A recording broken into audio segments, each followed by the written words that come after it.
kita lanjutkan pembahasan tugas pertemuan kelima, masih tentang menentukan nilai optimum. Kita langsung lihat soalnya di sini. Kita diminta menentukan nilai maksimum pada fungsi objektif yang diberikan. Nah, perhatikan di sini fungsi objektif yang diberikan ternyata ada konstanta negatif 4 di sini. Pada soal ini saya akan coba selesaikan dengan metode garis lidik. Maka kita cari dulu persamaan garis lidiknya.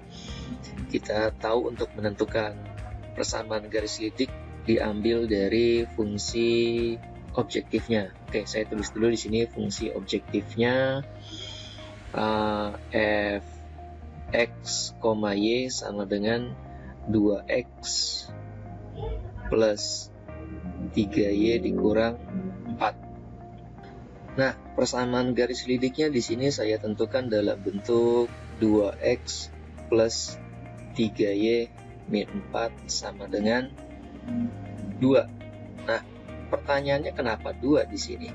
Padahal ketentuan yang disarankan harusnya perkalian antara 2 dengan 3. Tapi lihat fungsi objektif di sini ada pengurangan dengan konstanta 4. Ini harus sebaiknya bilangan kelipatan antara 2 dengan 3. Nah, bilangan kelipatan 2 dan 3 itu kan salah satunya 6. Nah, supaya di sini nilainya 6, karena di sini udah ada negatif 4, nanti ketika ini dipindahkan maka nilainya jadi 6. Oke, itu ya. Nah, maka persamaan garis lidiknya di sini 2x plus 3y sama dengan 6. Nah, kita gambar tuh persamaan garis lidiknya pada bidang kartesius ini. Nah, kita kembali lagi cara menggambar garis linier. Jadi tentukan dulu titik potong sumbu x dan titik potong sumbu y. Titik potong sumbu x itu terjadi ketika nilai y-nya sama dengan 0. Kalau y-nya 0 berarti di sini x-nya 3. Nah, terus titik potong sumbu y. Titik potong sumbu y terjadi ketika nilai x-nya sama dengan 0. Kalau x-nya sama dengan 0 maka y-nya 2. Nah, dapat titik potong dari persamaan garis lidik ini. Di mana letaknya? Oh, letaknya 3,0 di sini, 3,0. Terus 0,2 di mana 0,2? Oh, di sini 0,2. Nah, tinggal kamu gambar garis lidiknya. Kalau saya gambar di sini berarti nanti garis lidiknya ini. Nah, ini garis lidiknya. Nah, tinggal kamu geser garis lidiknya. Oke, untuk pergeseran garis lidik ini saya akan selesaikan pada aplikasi GeoGebra aja ya. Oke, ini grafik penyelesaian soal tadi. Terus ini garis lidiknya. Nah, saya geser garis lidik ini sampai menyentuh titik pojok yang pertama, yaitu titik D. Saya geser lagi sampai menyentuh titik pojok yang berikutnya, yaitu titik C. Saya geser lagi sampai menyentuh titik pojok yang berikutnya, yaitu titik B. Nah, perhatikan dari keempat garis lidik ini, yang hijau, biru, oranye, dan merah. Ternyata garis merah ini kan yang paling kanan atau yang paling atas. Maka garis ini menunjukkan titik pojok yang dilewati sebagai titik uji nilai maksimumnya. Oke, kita kembali lagi ke soal ini. Nah, pertanyaan berikutnya, berapa koordinat titik B? Kalau pada aplikasi GeoGebra ini kan bisa dengan mudah ditentukan bahwa koordinatnya 1,3. Tapi kita kembali ke soal ini. Nah, pada soal ini kan agak kesulitan ya memutuskan atau memastikan berapa koordinat titik B, ya kan? Karena ini harus bisa ditentukan secara pasti ya.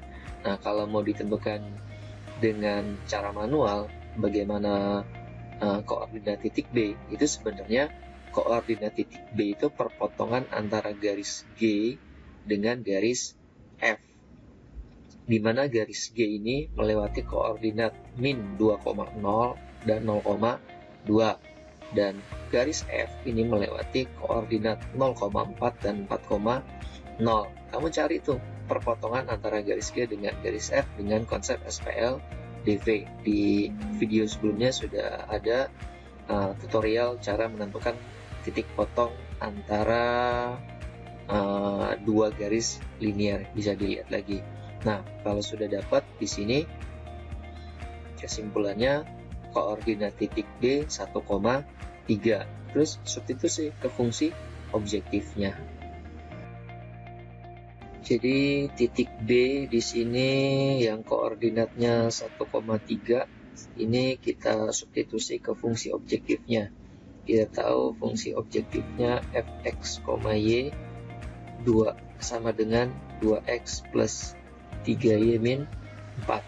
Nah, berarti di sini x-nya kita ganti 1, y-nya kita ganti 3. Nah, 2 kali 1, 2, 3 kali 3, 9 dikurangi 4. Jadi 11 kurangi 4, 7. Nah, 7 ini sebagai nilai maksimum terjadi di titik koordinat 1,3. Maka jawabannya di sini yang C. Oke. Baik, pada soal ini saya cukup menyelesaikan dengan metode garis lidik, karena kalau menyelesaikan dengan metode uji titik pojok ini saya harus mencari titik koordinat D dengan konsep SPLDV, koordinat titik C dengan konsep SPLDV, dan koordinat titik B juga dengan konsep SPLDV. Jadi terlalu panjang. Nah, sebaiknya kita gunakan metode garis lidik aja. Cukup kita uji satu titik, mana titik yang dilewati oleh garis yang paling kanan atau mana titik yang dilewati oleh garis yang paling atas. Oke, cukup. Oke, sekian. Wassalamualaikum warahmatullahi wabarakatuh.